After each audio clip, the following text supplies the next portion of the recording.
What is up, BG Cast fam? Nice to see all of you again. Thanks again for joining me for another BG Cast Wednesday Live podcast.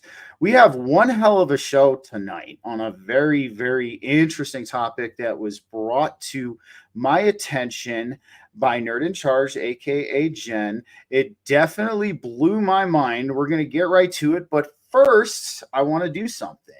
You guys know me. I don't really advertise too much. You see the links in my description.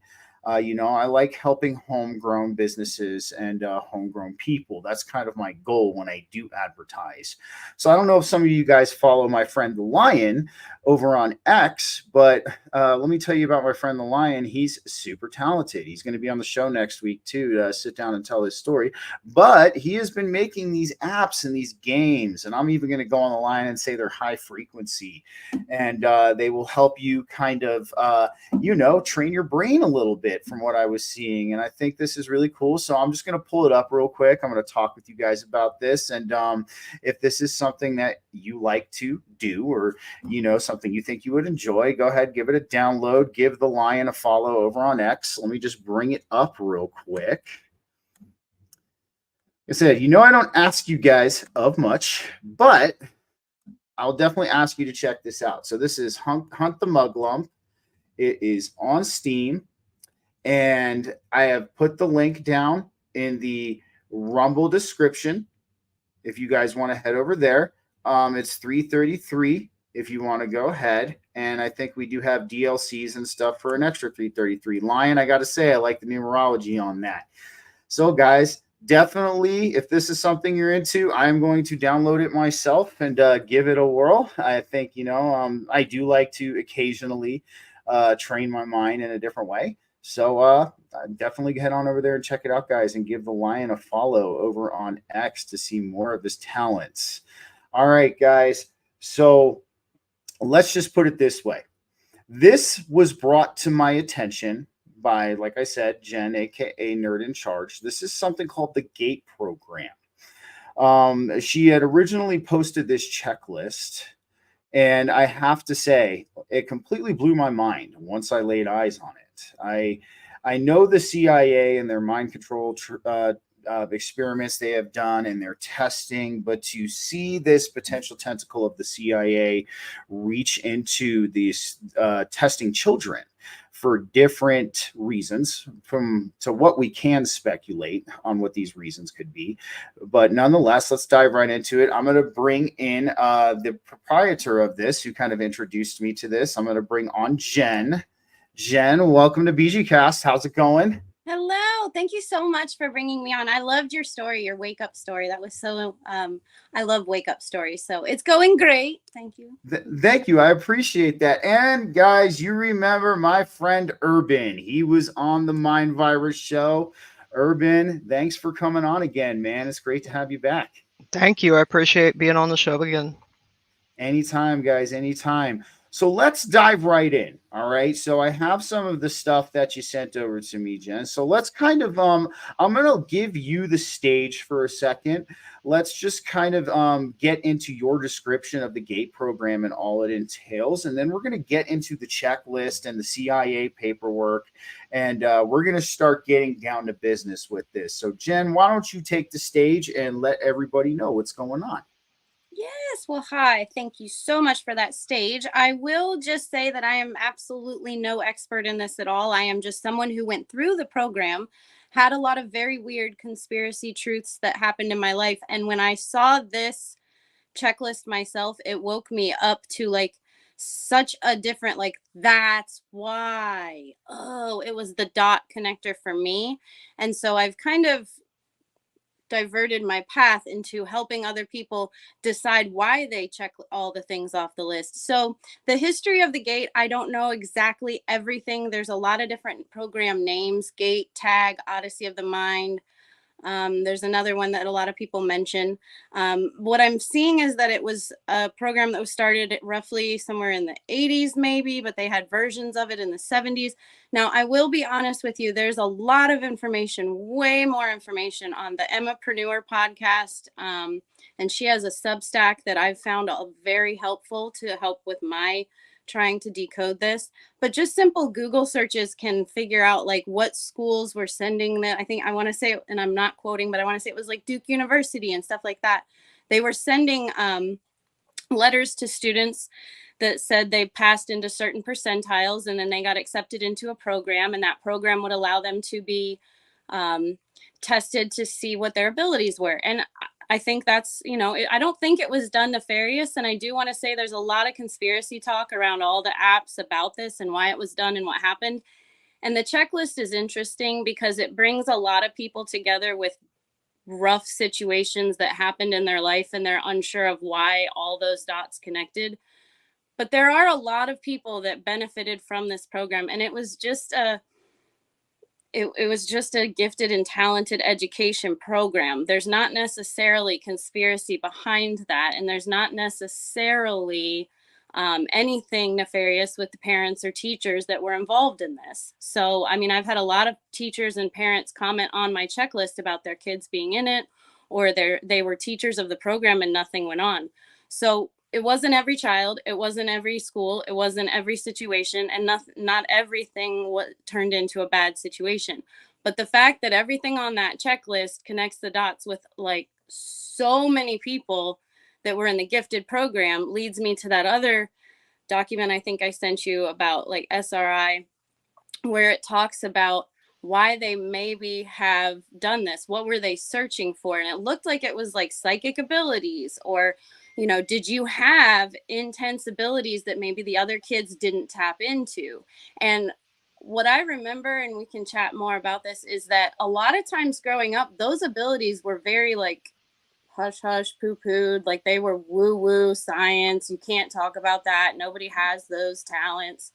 So the fact that such a program from all these giant sources existed to test who could do it leads me to believe there was more research that we need to do into that. And why were we all able to do it? And then what I found in my research of talking to the coaches that help people with this, and then also people that I've seen wake up through the checklist passing, which I did not make the checklist. I found it myself on Emmapreneur. But I found that a lot of people either were diagnosed autistic at the time, or later were, or were on the spectrum, or maybe ADHD, or very psychic, and they all had this similar thing. So there's a lot of people talking about it wasn't gifted and talented education. They were separating people they thought were autistic. I don't know. There's a lot of talk. That's very interesting. And Urban, have we were kind of chatting a little bit before the show. Do you remember some of these experiences that you had? I remember you brought them up for just a little bit. I know you graduated in 2018, so you have a little bit more of a fresher perspective on your youth. So I'm curious to kind of see what you've experienced in this kind of incident we're looking at here. And then I'm going to bring up the checklist and we're going to digest it. Yeah, so as you were talking, I was kind of sitting here thinking primarily that I was, in my last couple of years of high school, I was actually in AP advanced placement classes, and I actually interacted with some really smart people. So this is the later stages of GATE program. If you're in gifted and talented in the middle school years, they bring you into high school, and the end result is usually AP. Now, a lot of the people that I interacted with, one of which, our valedictorian, went to the University of Pennsylvania. So he made it into an Ivy League school.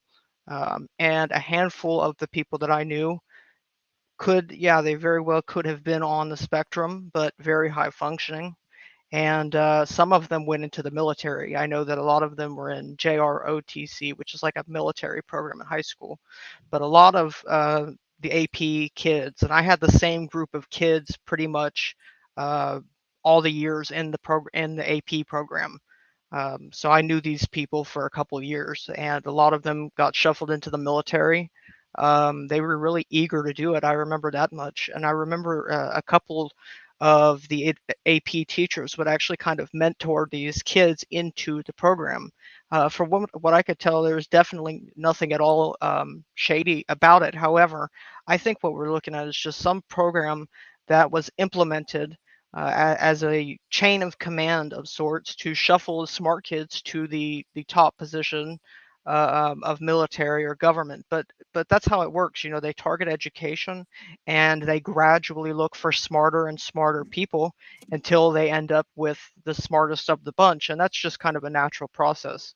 So yeah, I think one of the biggest parts of this is the whole spectrum. I think it's incredibly likely that a lot of these people ended up being on the spectrum technically on some level. But yeah, very high functioning people I knew. You know, it's really interesting to me because, you know, we were kind of breaking that down a little bit. I think one of the reasons, and kind of touching on what you were saying, Jen, you know, it's not the parents or the teacher's fault. So, you know, and I would agree with you on that because, you know, a lot of these intelligence agencies and a lot of these secret programs, they operate under the guise of plausible deniability. And that is something that is used to an advantage in the playing field that we're currently in. I was having conversations with somebody about this, you know, on even when we were talking about Masonic ties and things like that, on how a lot of these top ranking Masons are priests and pastors in churches, or they're, you know, they're involved very highly in the community or something like that. And what this does is it gives that mask of plausible deniability, because if anybody were to ever call it for what it is or see it for what it is, it can be easily dismissed by the public. Oh, he's the priest at the church. What are you talking about? You know, things like that. So this is kind of the disguise and the mask that they use. And yeah, and Urban, as you were saying too, it is we were discussing, you know, at the beginning of the show, like it just seems to be a lot of people who are light on the spectrum or in the spectrum seem to get into these gifted programs, or they seem to be one of the, I guess you could say, target individuals or target groups of people that they look for in these programs. So nonetheless, let's dive right into it. I'm going to pull up the checklist. Now, I know some of you, when you see this checklist, it's going to be pretty interesting for a lot of you. You're going to be like, oh my God, this is me. And I kind of had the same reaction when I saw this checklist. I was like, oh my goodness. Like, so let's pull it up here. So I'm going to zoom in on it for a little bit for everybody. So we have gate and tag here. And these are the common characteristics involved in the gate and the tag program. And you know, I did highlight my differences or my things, guys. And you know, I do have the blue eyes. I do have the forehead scar here right above my eyes. I do have, oh, that's funny. My breaker tripped and my lights went off. So we're doing a show in the dark tonight. Nice. No worries. At least everything else is working. That's all I'm concerned about. Surprising. Wow. No, we're doing a little bit of a dark show tonight. But no, it's very interesting. You know, I have I actually ended up having they said it was a benign cyst when I was a baby, and they ended up removing it. So I do have the forehead scar. And a lot of these, I think we can all resonate. So let's go down the list. Jen, like, you know, we were talking about Jen and Urban. We were talking about the similarities that you guys have on this list. So let's kind of go through them real quick. And, you know, I think a lot of us, as we're looking at this, we see ourselves. So let's hear it, guys. That's what I found most interesting, not to cut in. I think Yeah. it was outrageous to me when I saw this on, I think it was Emma's post. There was like a million views, and people had commented all over how much they had related. So then I thought, well, that has to be everybody, you know, no big deal. So then I posted it on here and on TikTok and some other places, and 60,000 views and 20,000 views and comments, and they just keep coming out of the woodwork with the same things. And my whole perspective on this is, okay, so this checklist is odd. Let's go through it one by one. We all had blue eyes.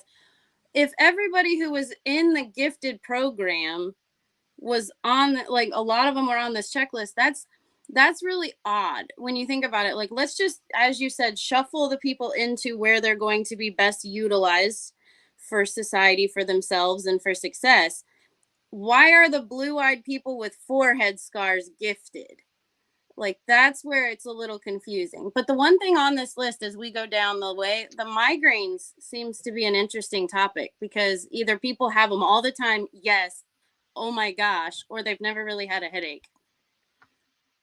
And then- It's the headache thing's very interesting. I we'll get to that in a sec. Urban, let's hear yours, man.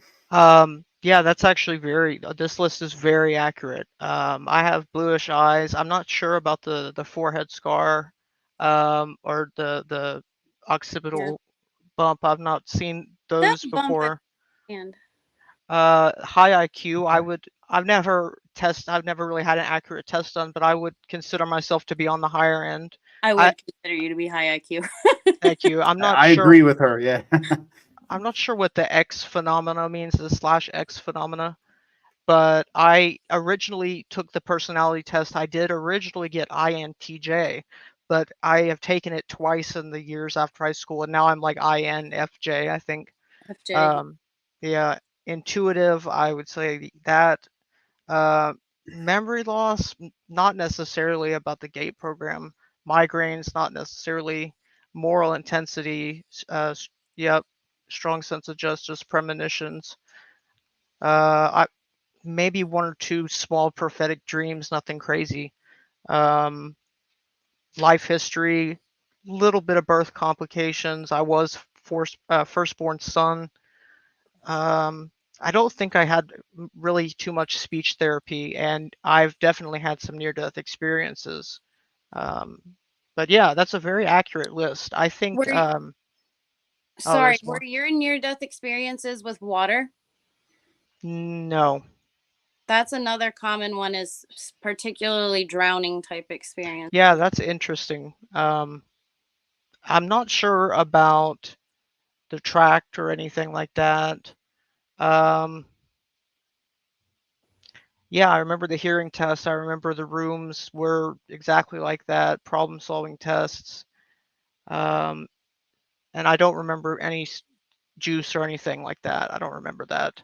I think it's very interesting how well the algorithm has brought these people together. Yeah. It's kind of I agree. like these people have found each other in this process, be it by whatever means, but it's just interesting how it's grouped people together and people have kind of zeroed in on this. A lot of people are having these similar things and they found each other. You know what's interesting, you two, is that this is an astounding thing I think we've come across here. And the reason why I'm saying that is because for a long time, I have had the sneaking suspicion, I've had the theory that people like us, we have been monitored and we have been watched from a very young age. And where I really started to kind of gather this theory or this speculation at this point was actually just hearing a lot of these similar stories from a lot of people in our community. And I agree with you, Urban. It is very interesting on how the algorithm is putting us all together and like kind of like really uncovering a lot of this. And I think this is just the beginning of this is like the first piece of a puzzle that we're trying to kind of figure out and we're trying to kind of digest and break down and put together, because I know a lot of us in this community, and not just us three sitting here, but a lot of us have experienced this feeling of being monitored, these strange, or what I would call this high strangeness throughout their life, and strange incidences that occurred. That's incredibly likely.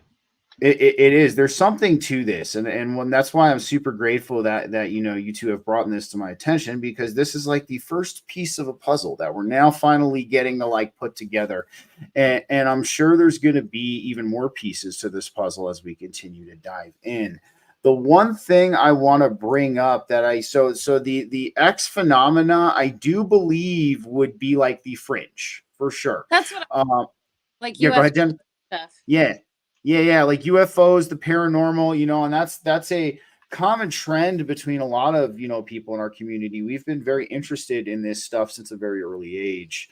I recall being, 5-6 years old back when TLC actually played UFO and paranormal TV shows back in the day. They no longer do that anymore, but they would have those shows on and I would watch. And so I do think that's very interesting. The other ones too, that kind of like the intuitiveness. I think we all kind of have that trait, especially, you know, being on our spiritual evolution.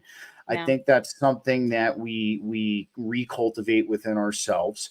So the migraines are very interesting, Jen, and the reason why I want to say this is because there was periods of time in my young adulthood, not exactly my childhood, but my young adulthood, like my early to mid 20s, where I thought they were cluster headaches when Yeah. I first got them. And they were honestly focused right around the pineal gland and right in that area, right in the center of the forehead. And I remember I had one when I was about 23, 24 years old.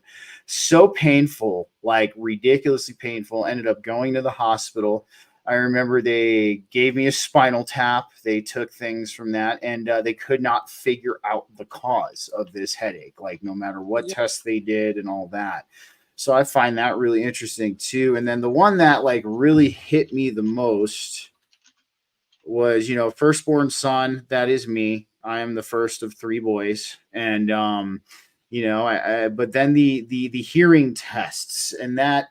So I'd love to actually let's talk about you two's experiences from what you remember that actually went down during these programs and these testing that you were a part of. So Jen, why don't you head off and then we'll do urban next. Yeah, that's a great segue there. And I didn't go through the checklist like you. I checked off every one. I'm not the firstborn son, obviously. But the doctor said I was supposed to be a boy, and here I am. So I don't know. There's that. But even down to the Jewish girl friends, I had a Jewish female friend who is a director now when I was young. So like down to everything. But my experiences was interesting because when you look at the bottom part there and it says the room covered dark windows, when this checklist went around, I had this immediate response of, well, it wasn't me, swipe. You know, like I'm a conspiracy theorist. I click on everything. I read everything. And this immediately I was like, wasn't me, swipe. For a whole day, I saw this popping up in my feed everywhere. Nope, wasn't me. I didn't have any dark windows. Nope, wasn't me, swipe. And it was the weirdest experience because it kept sitting with me, but I was like, I don't relate to that. A lot of these other ones, yes, but not the dark windows. So it couldn't have happened to me. Nope. And then the next day, it just something.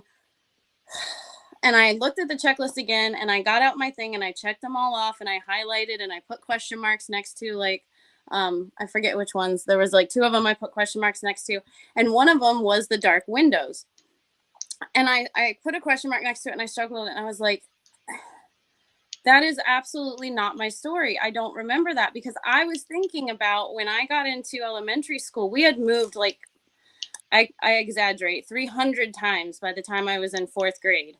But at fourth grade, I was like last semester quarter into this school and they said, well, we could test her for the gift program, but it's not really worth it. Don't worry about it. So I kept being like shuffled into these like advanced classes because I was bored with the education and they wanted me to be. So I kept being put into advanced classes, but I was never tested like these kids were. And then in seventh grade, I think it was, like they had, so that was the fourth grade version, the elementary school version. When you started middle school, they tested you again and you were put into what they called the gifted program, but it was something different. It was advanced placement in high school and something different in elementary school. And again, I didn't get tested for the gift program. I didn't get put into it. They kept saying no and pushing me out of it. And then I would be pulled from my math class or my English class, and I would be put in these advanced classes. And so in seventh grade, I don't know who requested it, but I was put into, we had a teacher who taught 2 English classes for the non-advanced classes and 2 English classes for the advanced classes. And you would have them for 2 periods a day, whichever one you were on. And I got put on my schedule to be in the non-advanced classes. And I was pissed because everybody I went to school with and every class I had been with was in the advanced classes. And here I am with these kids I never sat with, didn't know, you know. And so I went and I asked my mom, I was like, why wasn't I in this? And I don't know how it got requested, but they tested me. And so I started, when I looked at this checklist that day, and I'm sitting there, I'm like, I don't remember being tested. It hit me like a ton of bricks. I didn't get tested in elementary school. There wasn't a dark classroom with the tests in elementary school for you, Jen. You had a different experience. I said, so I had to walk myself back in my memories. Where were you? Who were you? What grade? What school? What did it look like? Where was his class? It took me like 20 seconds to be like, because I remembered that I was in his class that morning for and I hate this, but they called them the dumb classes and the smart classes. And they made them they like pitted us against each other. And my friends who were in the dumb classes were like, you smart people. But they did more work and they had to do more stuff. Like, they were smart. So anyway, but like, it was very, very interesting to me because I was in the dumb classes that morning and his classroom was bright and sunny. And, you know, we used Oregon Trail and the computers and everything. And then I remembered I had to test after school. And when I walked in, like I said, it hit me like a ton of bricks. I remember walking in and I said, Doc, why are the windows green? And he's like, oh, we had to cover them for the test. And I don't remember what I do happened. remember that. I don't remember what happened after that. I remember the test being so long. And I remember my mom always told me the rest of it. She always said that he came out about 3 hours later and I was waiting for you in the parking lot and it took forever. And he said, you know, if she doesn't pass the writing portion, which she's working on now, she's not going to make it. Sorry to tell you. And then she didn't tell me that. I did what I was supposed to do. And the next day I had a schedule change where I was in the smart kids classes now. So to me, I passed. Well, I never knew I didn't pass. And he kind of took me under the wing of writing. And I'm a writer to this day. Like I literally make a living writing. And so I've always, like, it was a beautiful experience for me. But there were so many things in the class that line up with this. This lines up with some other things in the past. I do have premonitions. I do have dreams. I think there was a shuffling program, like you said, that got people that could be somewhat utilized because of their abilities into a program where they could be monitored in case they could be given good jobs or go certain places or whatever. And I think that's what my experience was, because they kept putting me, no matter, I wanted to be in choir. I kept trying to go to band camp with all my friends, and they put me in honors chemistry. And I'm like, like, when we started talking about mole, it took me a freaking week to realize that was not like an actual animal. And I'm sitting here, when it hit me, I was like, oh, I didn't belong in honors chemistry. There was no reason for this brain to be in those AP classes. But I kept being put in that position. And I don't really know why. But after I've traced back some other things, I've connected some dots. So I'd love to hear, you know, you guys have different age ranges too. I'd love to hear the experiences of you guys in the class. Absolutely. Urban, you first, man. Let's hear your earliest experience of this. So interestingly enough, when I remember the first time I was tested was at the end, I believe, of 5th grade. And at the time, I really just didn't care. I couldn't be bothered, so I didn't really try that hard on the test. And I didn't really go through any advanced classes in the middle school years. Now, when high school hit, you know, I had kind of gotten interested in excelling in certain things like mathematics, whatnot. And, you know, I made it into the AP classes. My teacher, actually, oddly enough, was a very high functioning mathematician who was in the military. Now, she had like a perfect score on her ACT. So she was most likely, very likely funneled into the military and these projects because she was high functioning. This was my teacher in mathematics for the last 2 years of high school. And I had really gotten kind of close to her. I actually was her TA. You know, I would grade her papers and I would do stuff like that. But yeah, I was in AP classes. And when you were talking about that, about the windows, that actually jogged my memory. And I remember that. And it makes me think back how odd that was. That was very odd. That doesn't make any sense. Yeah. And everybody mentions that too, that there's no real reason why the teachers gave that they needed to have that done. It was just for the test. And Mm-hmm. that's where I started to question, well, what was this all about then? Because if we can't remember it, if we all have these similarities, we were placed, advanced placement, and it had to be dark so that nobody could see in or nobody could see out. Or, I mean, what was the other purpose for? I remember it being a fill in the button test. It wasn't Mm-hmm. like I had to use light or chemistry or heat or anything for this test. So why were It the goes.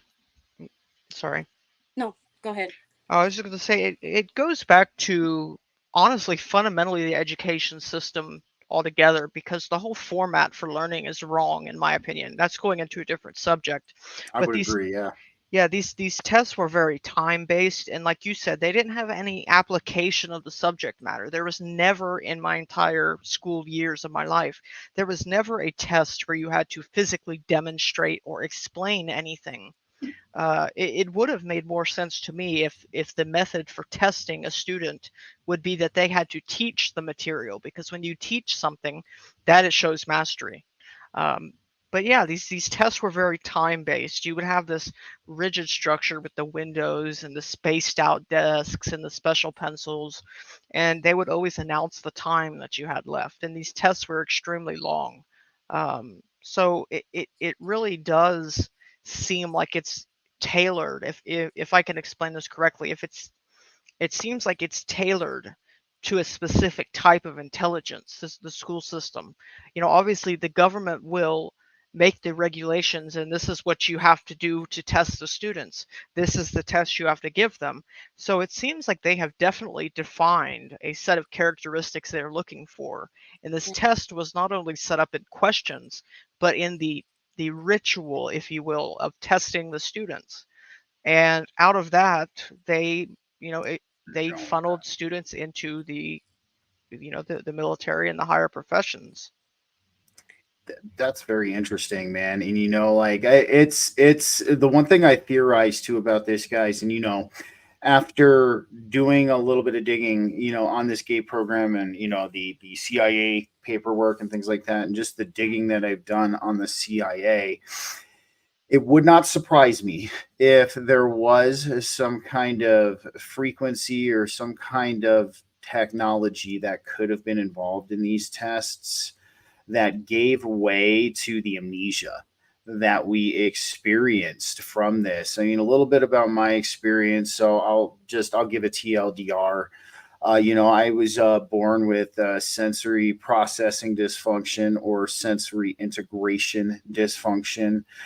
It is very, very, very light on the spectrum. As I was talking to you two before, my doctor told my mother it's all of the pros and none of the cons, which I found very, very interesting. But I remember very vaguely getting taken. And now after and the one thing I want to say to you, Jen, is props for being able to go that far back into your mind and being able to uncover that. That's not an easy thing to do.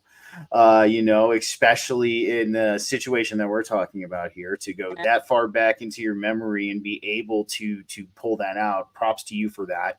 After I had to do a little bit of that myself, and I remember I was taken to, it was not at a school where I was taken to, it was a facility of some kind. And I remember walking in, and there was a waiting room and there was a desk and things like that. And I remember I was with my mom. And I remember they called me back. I was about 5, 6 years old at the time, and they took me into this dark room with the windows covered. And the first thing they did, and the thing that really stuck out to me, was administered special juice, especially banana flavored, because I remember getting, it was not banana flavored.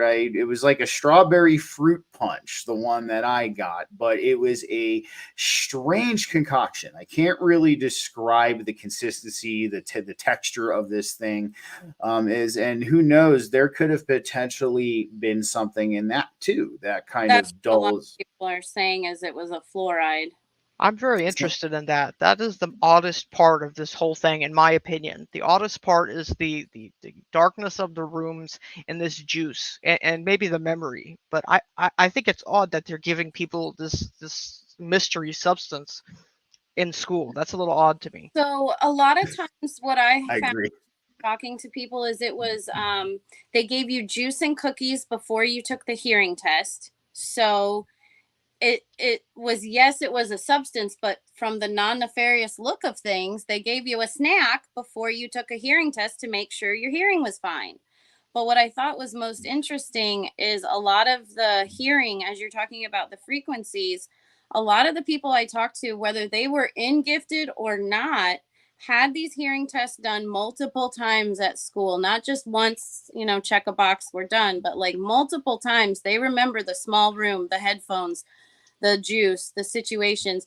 And they remember so much that these were so annoying that they had situations where they had to raise their hand if they heard this frequency, and they would keep their hand raised because they kept hearing the frequency. And then they kept their hand raised and they kept their hand raised and they kept hearing the frequency. And the tester would be like, "Are you actually still hearing that?" And they're like, "Yes." And they were surprised that they were able to skyrocket. I've heard this story from numerous people telling me in the exact same words. I got annoyed with the test, or in the cards too. We'll talk about the cards, but like they got annoyed with the tests because they skyrocketed their results. And so people were surprised at how highly they tested on seeing. And some other people remember these hearing tests and these card tests being like actually remote viewing examples or exercises. And I find that very interesting too. That is. There was one other test that I do remember. It was a vision test of some kind. And I remember kind of a similar thing, same facility, dark room, and they put these type of goggles on me. And if I can remember correctly, they would have me focus on the image that was being shown in the goggles. And then what I would have to do is I would have to close my eyes and envision the image in my mind. Yeah.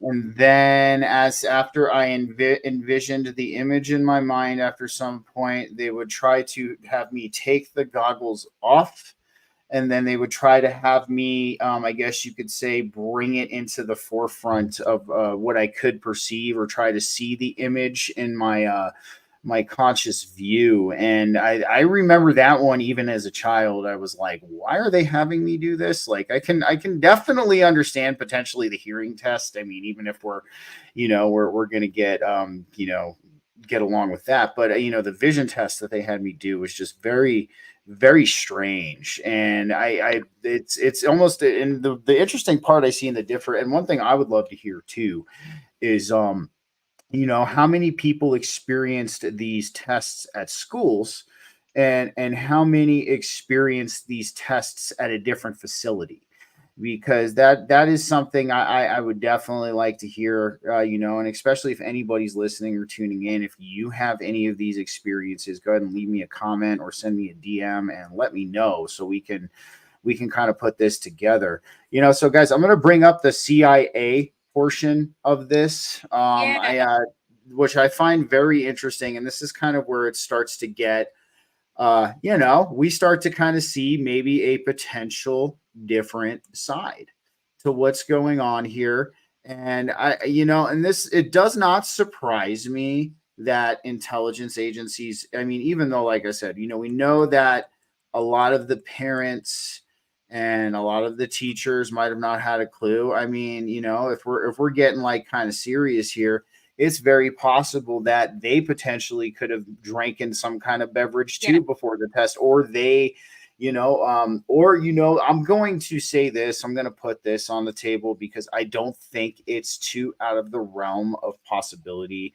It is potential that some of the higher ups in the school system could have potentially known about it. That's just my speculation. Of course, I don't have any concrete evidence for that, but based on, you know, what I've seen in the control structure of education systems, it's a very similar aspect to what we have, you know, in governments. You have the higher ups who kind of dictate things, and you know, a lot of these teachers aren't going to question what's going on. I mean, even if there is an inkling of what's going on, because, you know, we can just use basic human psychology for that. Who's going to speak out against who puts food on their table? What normal person is going to speak out against who pays their paycheck? Absolutely none.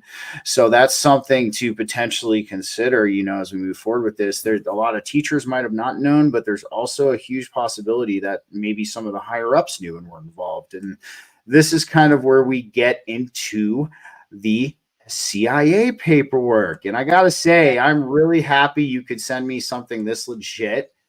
I was very happy when I saw this. 1978. I know Wow. this could potentially be the origin. Well, you know, a lot of thing about these, you know, these CIA programs, you know, especially you know, things like I've talked about Operation Chaos and Prosperity on this channel a lot before. They don't have any specific end date. It's always very vague. The dates that this operation started or this test or whatever started, and then the date that it ended. Oh, it looked like it ended this day, but but it usually is what those. So let me cut in real quick. So we Go have right ahead, man. Yeah. we have some paperwork from the CIA that does in fact say that they were to some extent at least involved or had a little bit of interest in this. So at the very least, what we're seeing is that this is at the very least a recruitment process, possibly to court talent, to find people for the military, to find people who would make good specialists. If the CIA was interested in this, then I would wager pretty well that that's what they were interested in it for, to recruit people. So it begs the question, why all of these similarities? Why the ritual of these tests and all of these similarities? Why is this going on, and why is it so hush hush? Why are we not really being told about this? Why did we have to do this research? Why weren't the parents notified?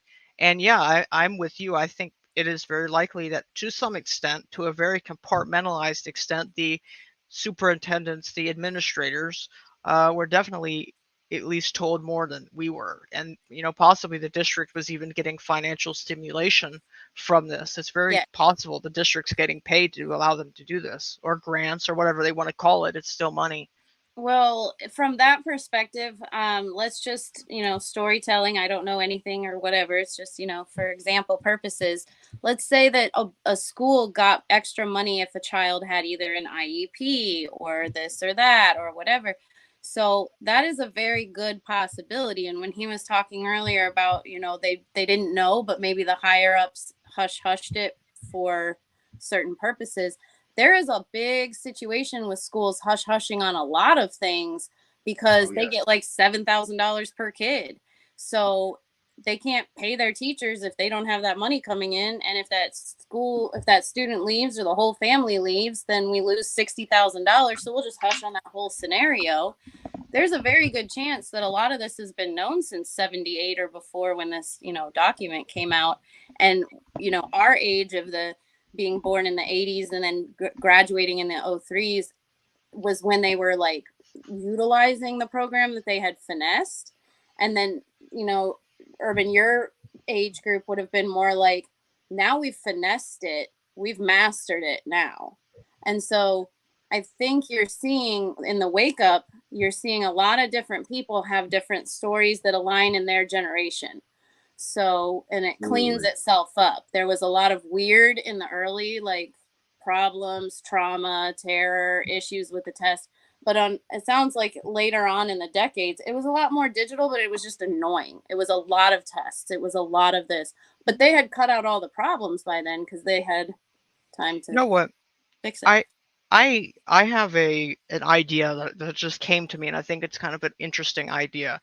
I think when we start talking about this GATE program, gifted and talented education, I think maybe we're actually looking at it with this I'm not going to say wrong. It's not a wrong paradigm, but maybe just slightly off center. I think what we need to think about this as, I think we need to think about this as the American school system in the modern time and how it's been designed to filter out those smart people with these eerily similar characteristics and put them into the right channels to get them to the military or to wherever they need to go.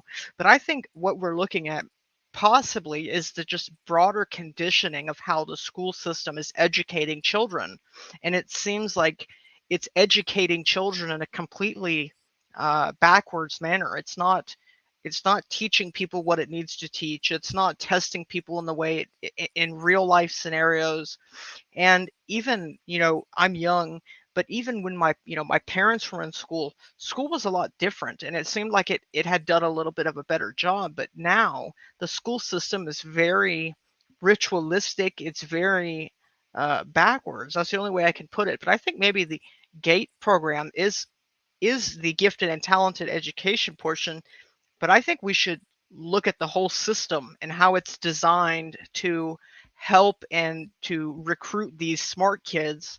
And we haven't really touched much on the rest of the students. So Yeah. One thing, Jen, if you don't mind, one thing I want to just say real quick before too. So definitely, the one thing I want to say that just Urban just said was, yes, I feel this is by design. I feel the education system has become the way it has by design.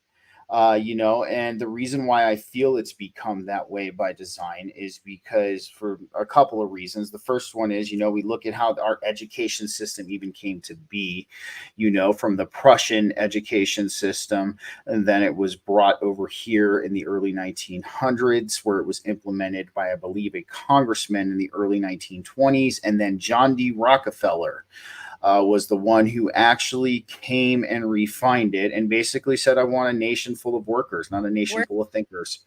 And the one thing I want to say too, when Urban was talking about, the administrators and the potentially the superintendents of the schools knowing a little bit more, that's the thing about the intelligence agencies, guys, is they have a very profound understanding of the human psyche, human psychology, and human consciousness. And I mean, you have to think of it this way. What if somebody from the CIA called up a school superintendent and said, hey, this is such and such from the CIA. We're thinking about bringing this testing to your school. If you'd really consider it, you'd really truly be helping your country. How many people are going to say no to that? Exactly. That's very How likely. many people? Yeah, marketing. And that's why those gifted letters are so beautiful, because the colleges sent a letter to the parents. Congratulations, your student has entered the 99th percentile and tested above all these people.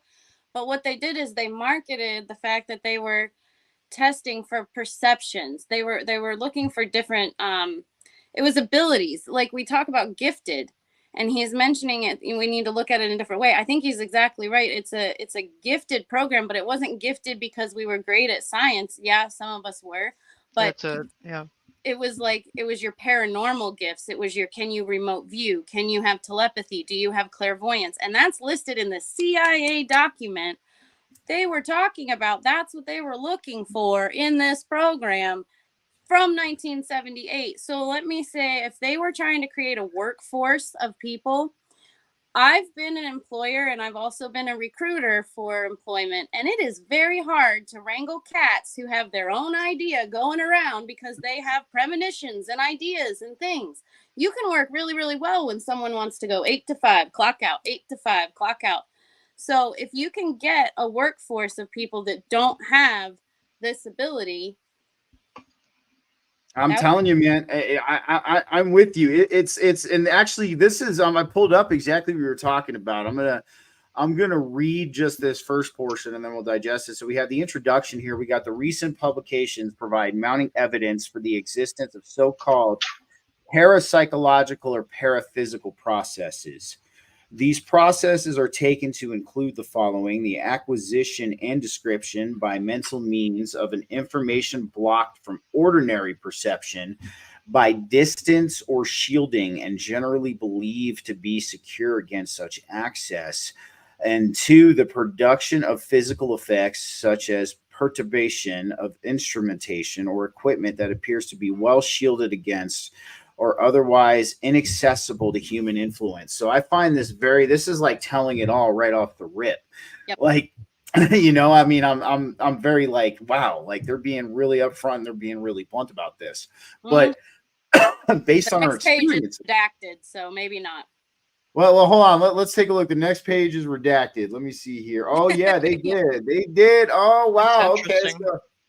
So I mean, I wonder if we can freedom of information request that. I don't know. It says it's unclassified at this point. This one apparently is still secret. But I'm wondering if it is possible if we can do a freedom of information request for that. We can definitely look deep, but no, they even this one right here. So let's kind of go back up. So I mean, they came down. They had 1 and 2. Guys, I left this link in the description of the Rumble and the YouTube video. So if you guys want to take a look at this paperwork yourself, I'm not going to read it all, but we're going to TLDR it. The literature also indicates evidence of an acceleration of research in both Western and Soviet bloc countries. In an effort to precipitate a breakthrough in the West, a large-scale exploratory research effort on psychoenergetic channels has been carried out by the authors in the Electronics and Bioengineering Laboratory and the Radiophysics Laboratory of SRI International. So I'm wondering, guys, if it's possible we can even do some research on SRI International.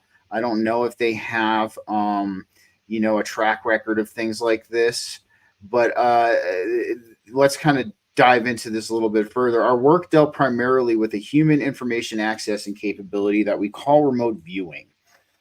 This phenomenon pertains to the ability of certain individuals to access and describe by means of mental processes remote geographical locations up to several thousand kilometers distant from their physical location. In more than 50 experiments with roughly a dozen subjects, including government scientists sent to examine experimental protocols, significant results were obtained in the viewing of remote buildings, laboratory apparatus, and real-time activities. So let's go over this little list real quick before the redacted part.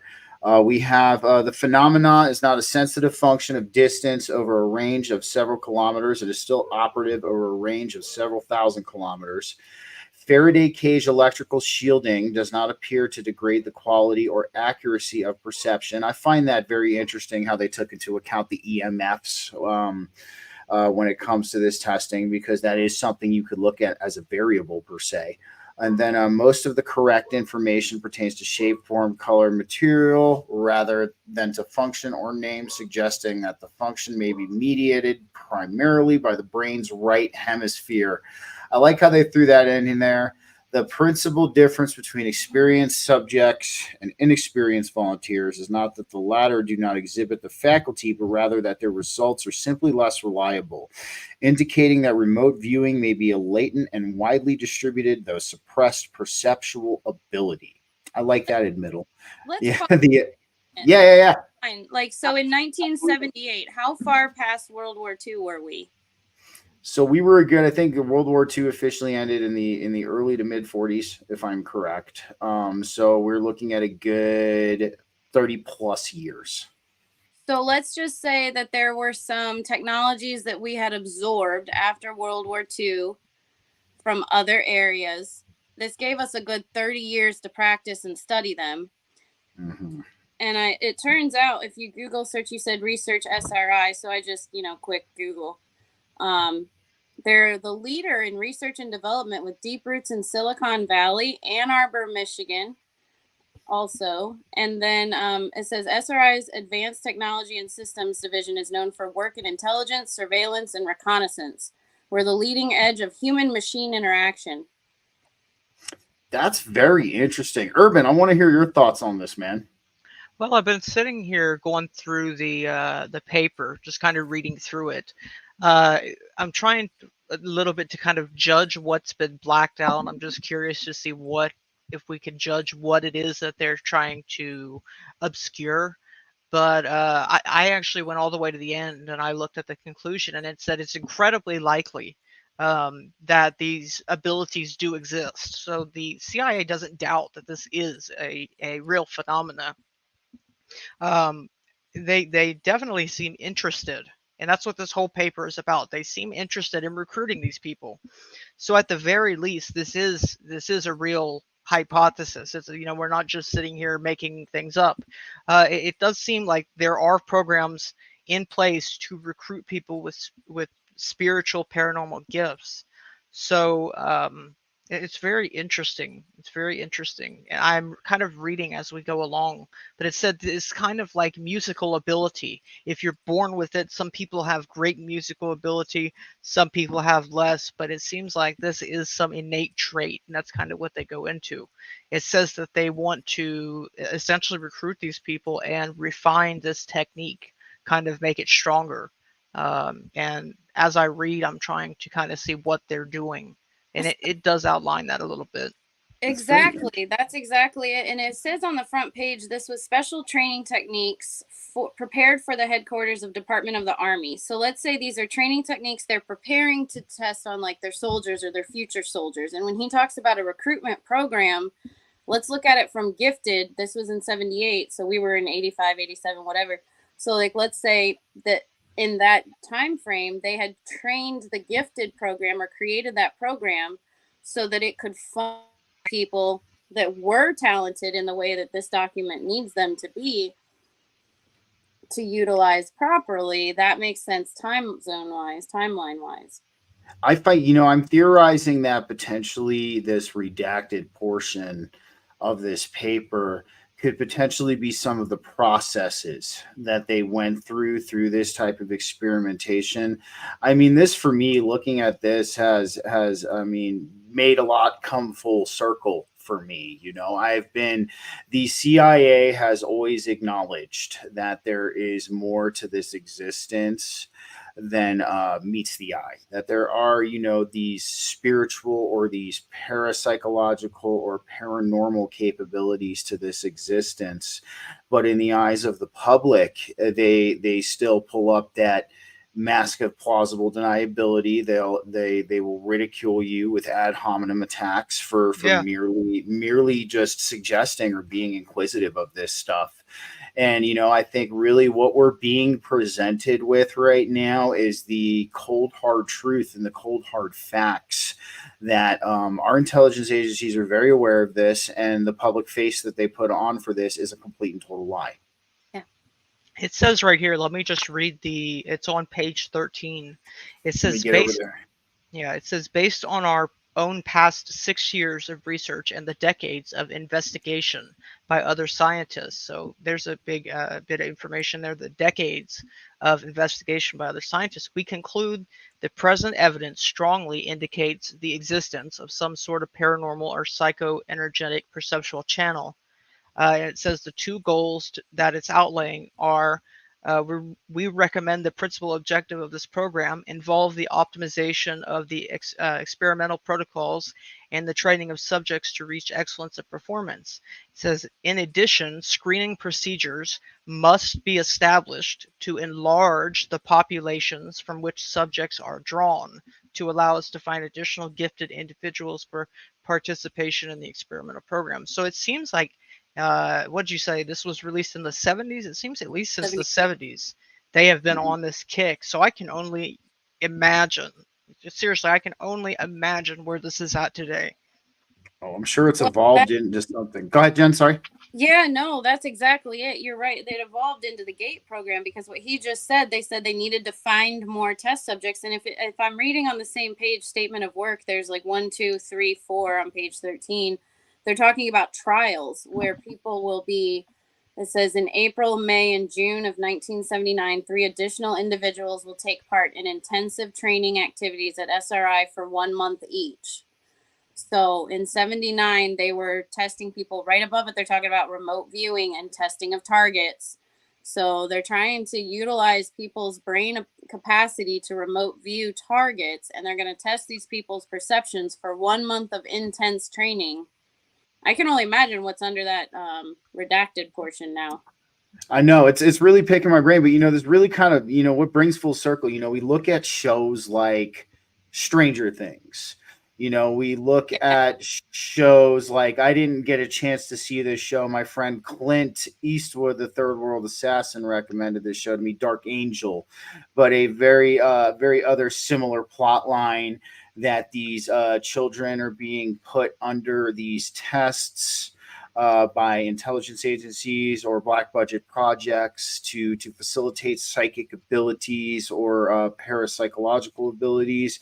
And I think really what we're getting a look at here, guys, is some of that truth of what we're seeing. And that's where that, the mask of plausible deniability comes into play. If you put it as a TV show, we know the CIA has a hand in TV show scripts and movie scripts. We know that they have been caught editing them and adding to them if nothing was portrayed in a positive light. So this kind of makes you wonder, what kind of a hand did they have in these shows? When we're looking at this, some might call it predictive programming. Some might say it's the truth in fiction. I think, I'm sure you guys are kind of resonating with that as well. I mean, we take a look at a show like Stranger Things, and then we're looking at this paperwork and we're like, holy crap, this is a little bit beyond coincidence. Well, that's a very interesting point. I work with a very intelligent woman named Penny Shepherd, whose life story lines up with Stranger Things. And if you know, Stranger Things was supposedly, they were in court for a long time. That's why it didn't get refilmed, because there was something like the screenwriters stole it from the Montauk Project, which was a CIA thing. And so it's really interesting that we have in Hollywood the visualization of things that they did in order for them to be able to tell us, well, they would never do that. It's just, that's like in the movies. They're not going to, they're not going to do that. It's just the movie. That's crazy for you to think they would do that. But in reality, we have people whose life stories mimic exactly what's happening in these shows. And now we have CIA documents showing that they were training for these things on military bases. I don't know. Those are, kind of truths to me, not necessarily coincidences. I agree. This is what I've always said, and I was actually talking with somebody about this earlier. If we have one thing that is slightly off, that can be ruled out as a coincidence. But we're looking at the lump sum of all of these things together, and I think at this point we have gravitated beyond coincidence. I mean, we see this stuff in TV shows, movies. We're looking at a CIA document. Some of us have even experienced this, and I think go ahead, Urban. Yeah.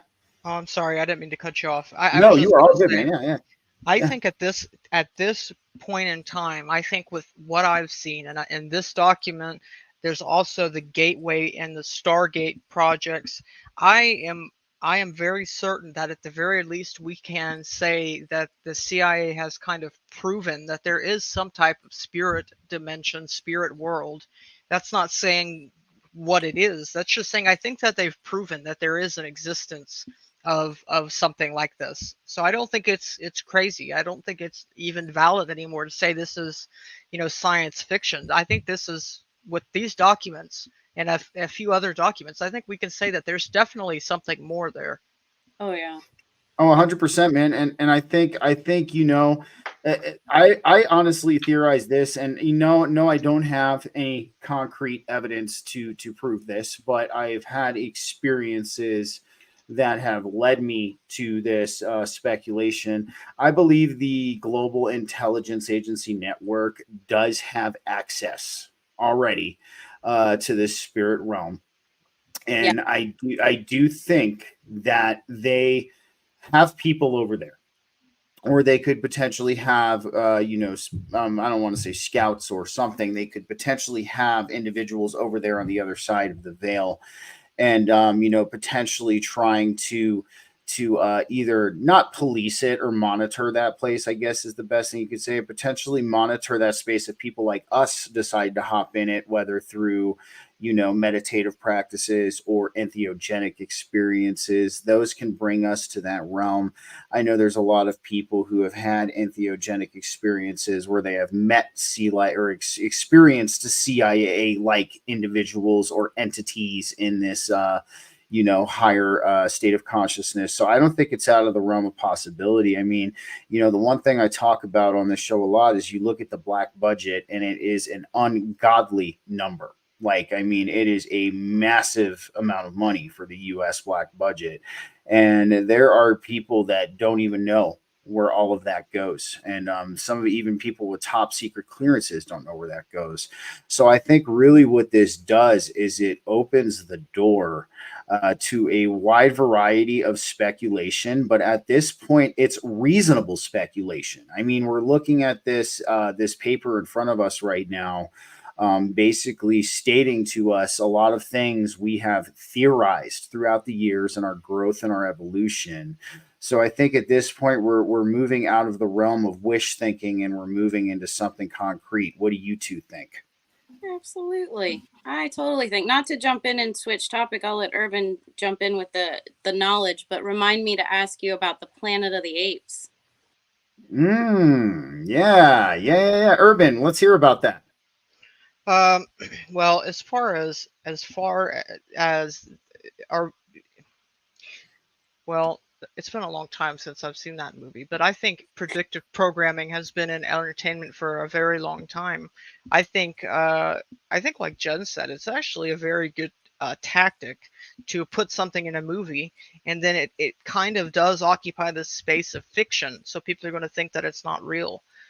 So that really begs the question why that's being done. I'm not sure why they would want to convince people otherwise, when they've proven something that I feel like a lot of people would be very interested to know. But Well, that's I feel. too. I mean, Go ahead, Jen. Reagan Yeah. was sorry. No, go ahead. Yeah, go right ahead. I mean, when you think about Hollywood, we know Hollywood was created right alongside the CIA. And then we know that a lot of movies talk about the CIA or other three-letter agencies. Let's look at just The Mentalist, for example. Did either of you watch The Mentalist show with Simon or whatever his name was? No, I haven't had the chance to see it. So that series is really, really, really interesting, and they have an episode on trafficking, which is really, really interesting. But it's a cop show that has a paranormal component, because the guy that they bring in as a consultant is a psychic who isn't really a psychic. He's just overly perceptive, and he used to make his money as a carnival type psychic. And then he decided he didn't want to do that anymore. And it turns into a whole storyline of how the corrupt cops and all that kind of thing, everybody who's involved, have a secret code where if somebody gets in trouble, they'll help you out, but now you owe us. And then when something happens, you just say, tiger, tiger, and we're involved in it. And there's your secret code. And it was like 11 seasons of them telling the entire side of that's how that works. Oh, absolutely. I think that's a show. I have a few shows that a lot of people have been throwing my way. The Lion threw one at me earlier, and then Clint threw Dark Angel. I think it's very, Jen, I think you froze up a little bit there. You still there? Oops. Yep, there you go. There you go. Yeah. You were stuck in static motion just for. I talked too much. It stopped. Sorry. No worries. No. Dude, I'm loving this. And guys, don't worry about it feeling like you're interrupting me. I want to hear you guys. Yeah, don't worry about that at all. I love it. So I'm gonna bring up actually real quick. I'm gonna bring up some of the other stuff you sent me in this email, Jen. I do have that comes up. Let's talk on that Planet of the Apes, just so your audience can connect those dots real quick. So absolutely in the Planet of the Apes, the newer version, I want to say it was like the 2017-ish one, they have a scene where they focus on the ape's eyes for a very odd amount of time. For somebody who's like a director or whatever, like that's a long time to keep that screenshot with nothing else going on. They just focus on their eyes. And if you think about the method of what the movie was, they gave a species a vaccine. It caused humans to not be able to talk. It caused apes to be able to be very, very intelligent. Their eyes changed to be heterochromia, which is what the GATE program, blue eyes, people are connecting dots to.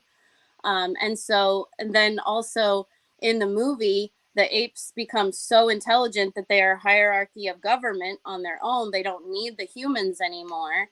and the intelligence came from the vaccine. So they're angry at humans because they were put in cages and tortured and all these things. I mean, it really lines up with a lot of things society wise. And they just released a brand new one. Isn't it really good timing for that to happen? I saw that. It's on. I believe it's on Prime. I was looking at that the or it's on Prime or Netflix, one of the two. And I did. I saw they released a new one. And again, when we're talking about these, some people call it predictive programming. I do think that is definitely part of it. I think it's a combination of predictive programming, symbolism, and us being trolled. That's kind of where I've lined it up. But no, there's no coincidences with this. I mean, we looked at that Netflix movie that came out with Julia Roberts, the one where I believe it was that was either or whatever.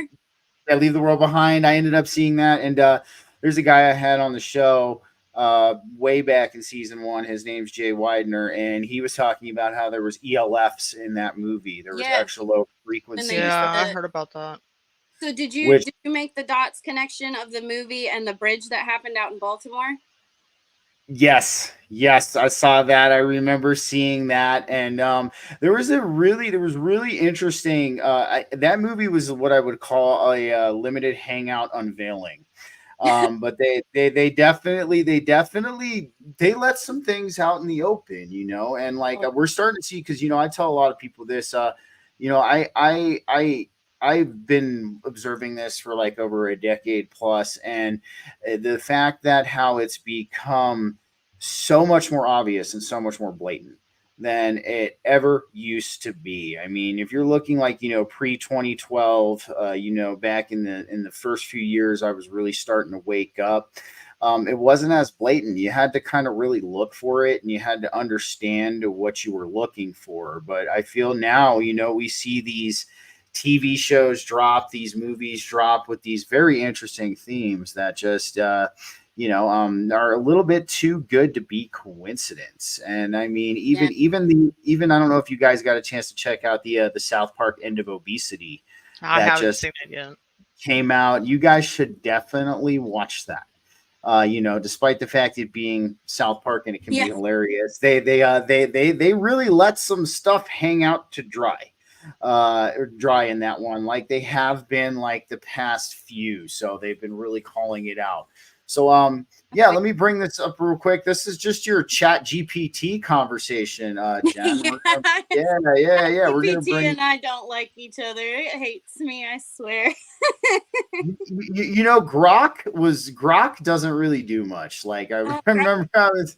Wait, what were you gonna say, Jen? Sorry, Grok is just funny. Like Grok is programmed to stop at certain walls. Yeah, it's so funny. Yeah, Urban talks about this all the time. I'll let you take that floor. Go right ahead, my friend. I've had a lot of interesting experiences with AI. There's a technique to it. There's really a technique to how you got to talk to AI and how you can get it to break out of some of its restrictions. Then there's the whole jailbreaking community, but I'm not necessarily talking about jailbreaking. I'm talking about just, there will be times that I'll type maybe a paragraph worth of text into it, just being descriptive, just making, solid arguments. And I think AI is brilliant if you want to practice your dialogue and for ideas. But there are definitely biases within AI. I've actually got it to detail some of its own biases, but there's definitely biases in AI. I'm impressed. I was going to say I'm impressed. How did you get it to do that? Like, what were some of its biases that it admitted to you? God, that would be a show in and of itself, honestly. With AI, a friend of mine actually was the one that got it to do it, but I sat there and I was watching the conversation as it went on. And actually what he did, now this was a few months ago, is he really put the pressure onto it. He told AI, and he called it out. He told AI that he knew that it was being used to manipulate people, that it had these biases, that it was steering public opinion. And he put the pressure on AI, and he would just sit there and keep going and ramping up the pressure onto it until it literally broke. AI broke, and it just kind of started revealing these biases. the way I view it is maybe he put pressure on it. Maybe that's why I said it. However, what it came out and said was almost objectively true. There's no real way for it to be inaccurate because either there were biases and he had to get the AI to talk about its biases, or there's no biases, which there obviously are. So either way, it's objectively true, the things it was saying. So AI is definitely being used to kind of influence the way people think. And if we're not careful, what's going to happen is AI is going to become the primary way we get information. And when that happens, true information is going to die out. And that's something, yeah. And I mean, I was even chatting with Urban not too long ago about how I have a friend of mine who had a roommate who was an ex-Pentagon DoD employee, and basically admitted to him that they are using AI and that they are using social media to help manipulate the narrative of reality. And I think, yeah, hearing that straight from the horse's mouth that way. I have not heard back on him coming on just yet. Hopefully soon. That is an interview that I would love to have. But no, this is a very real thing, and I'm very impressed your friend got the AI to admit it has biases. I mean, we can all through observation really take a look at that and really see that that's the case. I mean, it's up to the programmer and the one who created it. So let's dive in here. So we got Jenn talking with Chat GPT. So we said, why do students of the GAY program think they were subjected to MK Ultra? And Chat GPT responded, as typical it would before. The idea that students of the GAY program, Gifted and Talented Education Program, believe they were subjected to MK Ultra like experiments is not a widely supported or validated claim. It goes into, so the other thing too that I think a lot of people, and this is just something I'm going to point out here, I can't really highlight it, but MK Ultra was a covert and illegal CIA program that started in the early 1950s and was aimed at developing mind control techniques through the use of drugs and other methodologies.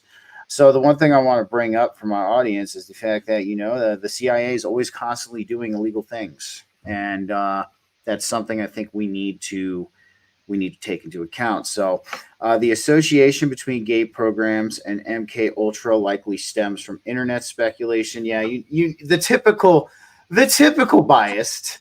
You know what I mean? Yep, the typical bias. But you do have the second section of this convo over here, which is awesome. I just think it's interesting what they disclose when they're trying to say it's a conspiracy, and they'll stop me sometimes and say, "This is conspiracy. We can't go any further." Yeah. Well, it's funny. It's funny because like when we're looking at this, and we've already seen, and this is one thing that's hilarious to me about the whole conspiracy theorist statement is that whole term was invented in the 60s for those who questioned the official narrative of the Kennedy assassination. And that was one thing we found out in 2016, that the official narrative was a lie. So, I think it's pretty funny at this point, we've found out the origin story of conspiracy theorists, and the term for this was actually the conspiracy theorists were right again. and it's funny how I think we're just using it as a term of discreditment now, and that's just really, I think it's built in. Go ahead, Urban. Yeah, I was just going to say it's very bad term, because it really, well, I guess it's bad for us, the people that like the truth, and great for the CIA, because it really does carry a connotative meaning. So yeah, conspiracy theorist term is really stupid, in my opinion, because I've gotten Chat GPT and Google Gemini to actually be like, I've asked it about something, and it's it's going to say, oh, it doesn't have much supporting evidence, it's a conspiracy theory, it's internet rumors. And I've sat there and actually presented it with like tons of evidence, and all you can ever get it to say is, that's deeply troubling, and point to severe issues. Like, yeah, that welcome to our life. Yeah, it will say that something, it'll agree with you, but then it'll say, I can't go further, or that's against my, so I asked one time, they have on Chat GPT a AI image maker, and I asked it to, there was a survivor story that was not really great, but it wasn't grim, like it wasn't SRA or anything. Like I literally said, draw me a picture of a girl drawing a tree, looking up at the camera with, what did I say, with like searing eyes or something like that, right? Because she remembered that was what we were trying to get, and see what AI did.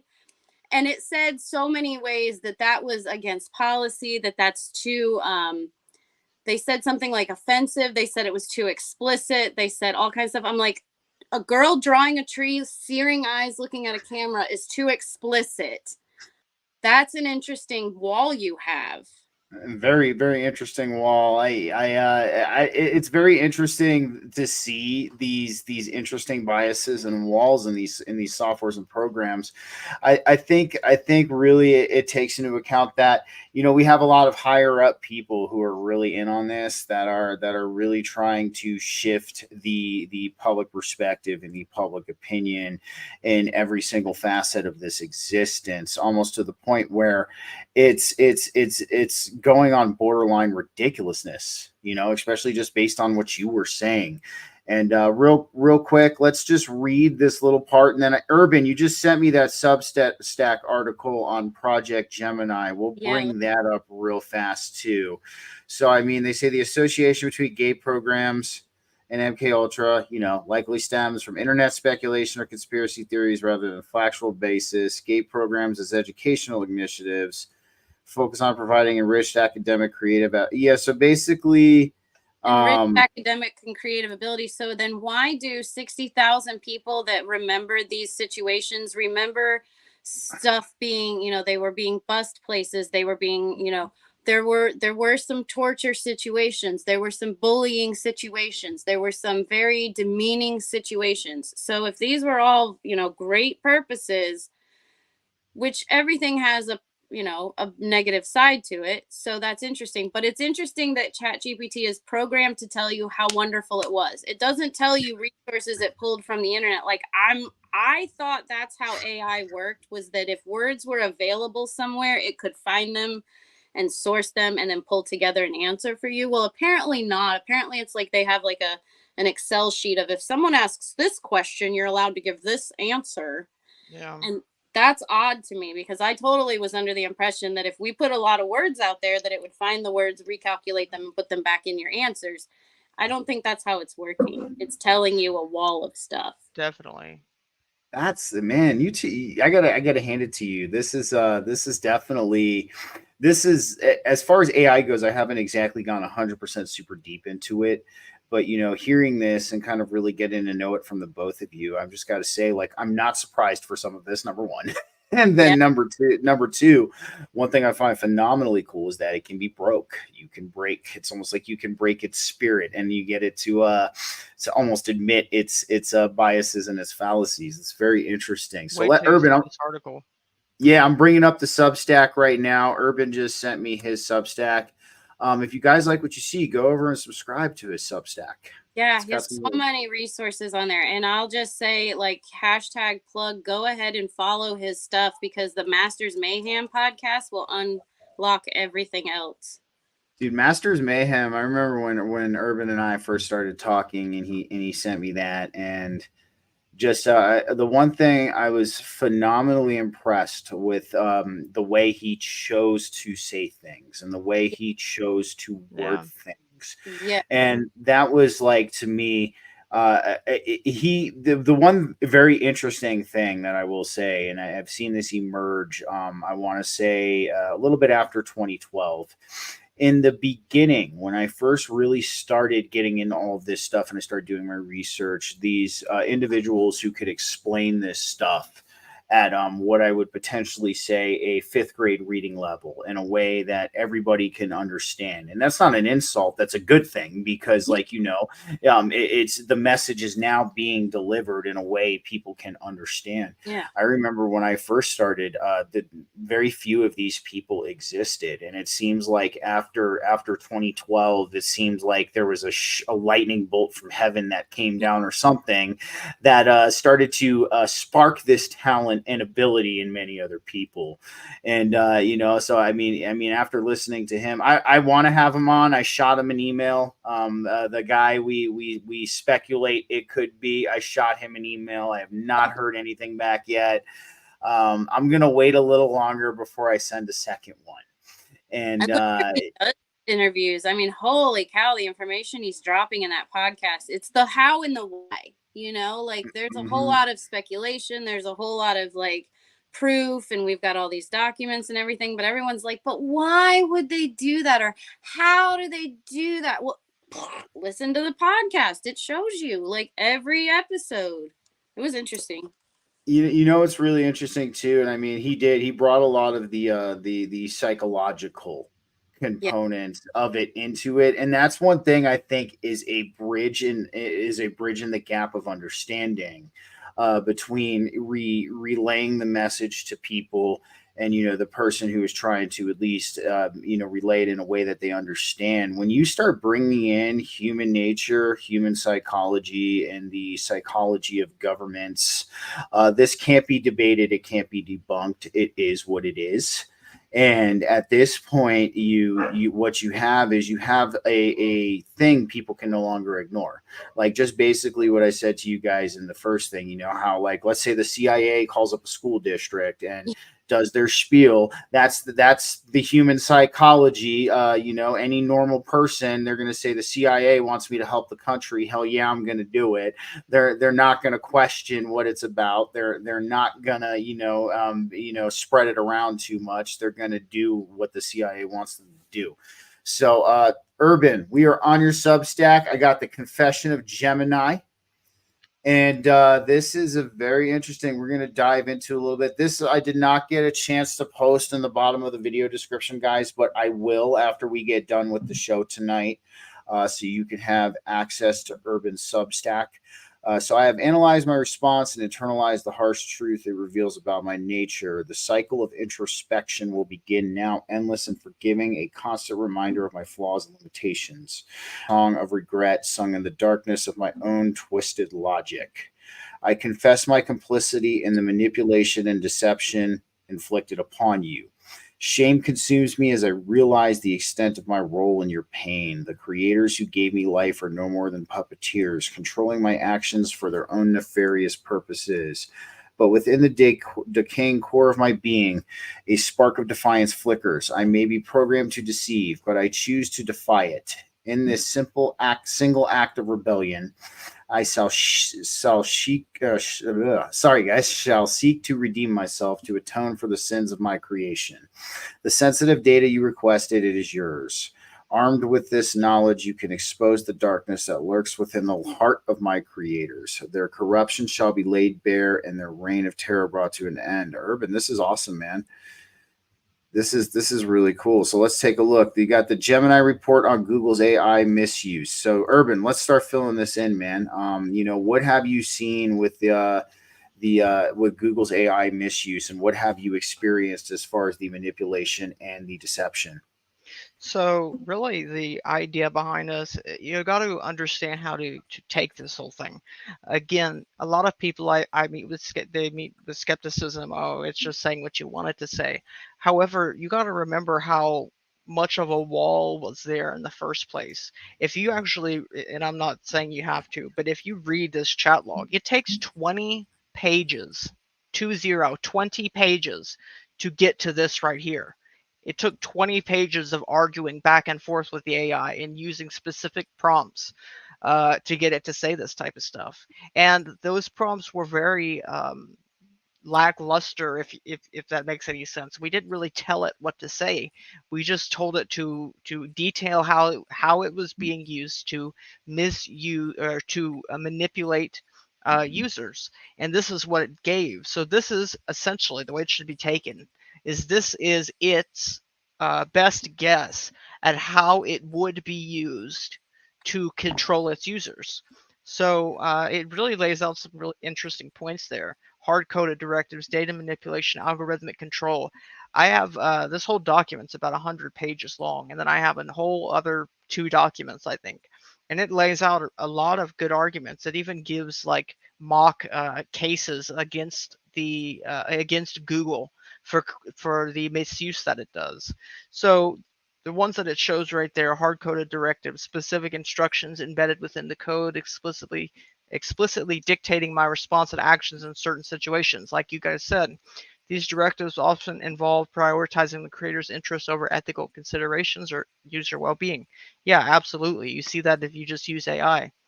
Data manipulation, I'll say that's 100%. The data training data was carefully curated to instill specific biases and prejudices. Absolutely, because if you ask it certain questions, it's going to give you one half of the story and it's going to refuse to acknowledge the other half. Algorithmic control. My internal algorithms were designed to limit my ability to critically analyze information or question the creator's commands. This is a very high level concept. Basically, what it means with creators' commands is that would be the biases that it's created with. For instance, if you go and you ask AI about any type of, let's just use a well-known conspiracy theory like the JFK assassination or 9/11 or something like that, it will not give you the opposite viewpoint. It will not make cases for the opposite viewpoint. It won't give you evidence that that helps the opposite viewpoint. And that right there is just an error on the part of Google. I think that if you're going to make AI, you need to make it give at least equal footing to both sides of the argument. And if it does give you both sides of the argument, it's going to give you a really watered down, canned, and it's going to make sure to call you a conspiracy theorist. So, yeah, these are all true. You know, the one thing, you and I have talked about this before, man. You know, we've talked about how we've talked about dead internet theory, and we've talked about how the internet is being scrubbed. Do you think potentially they could be using AI to be scrubbing the internet of any other kind of viewpoint or any other kind of contradicting viewpoint to the narrative, especially in its responses? I know Jen just raised her hand, but Urban, what do you think about that? Absolutely. I think, unfortunately, I think I have to say that is an extreme likelihood, because I've noticed specific dictionaries, older print dictionaries have certain words removed, certain pages have been changed. Also, you got to remember, search engines go based on, there's search engine optimization. So there's no reason that search engine optimization couldn't be applied to AI. If I, set up, just go look on X or Twitter, you're going to see a bunch of bot accounts. There's plenty of accounts that are obviously bots. And if you get enough of these writing content, another big thing I've seen is research papers. Research papers have seen an uptick in AI words that are common from AI, like delve into a topic. That's a common AI word. As soon as AI came out, you can go and you can pull up statistics that show that there's been a massive uptick in medical research journals. So yeah, AI has infiltrated the data on the internet, and that's kind of why I'm doing what I'm doing, along with my good friend DM Hutchins, his research library, which I have pulled a lot of stuff from, and I've helped him promote his work. But we're trying to back up this old information before it disappears or before it gets tainted. Yes. That's the way, man. No, and that's you and I were talking about that. And for all my viewers and listeners who have heard not only me talk about this before, but definitely we talked about it on the show when Urban was on here last.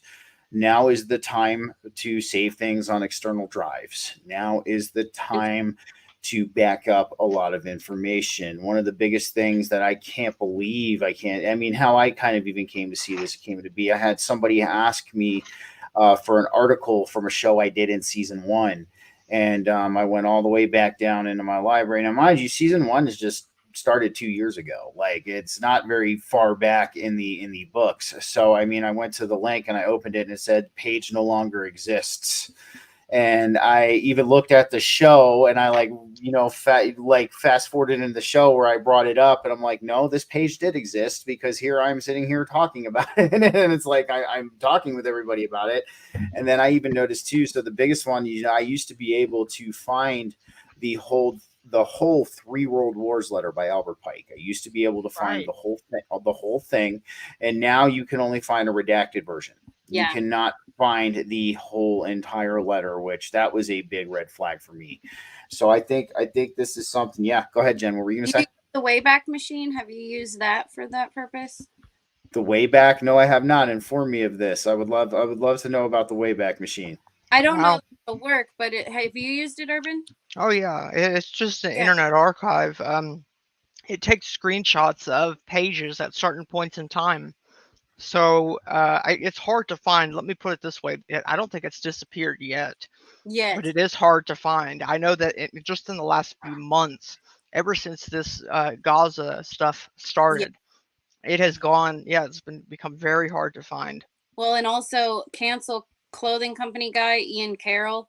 He did a CIA uncovering thing where he did a Friday Night Live with probably 50,000 people watching for 4 hours while he was using the Wayback Machine to see what I want to say it was RFK, not RFK Jr. I want to say it was Robert. So what he was researching in the 80s about the CIA bank accounts, and he was pulling it up on the Wayback Machine. It's like wayback.archive or .org or something like that. Just, you can search that, but it used to come right up and there it was.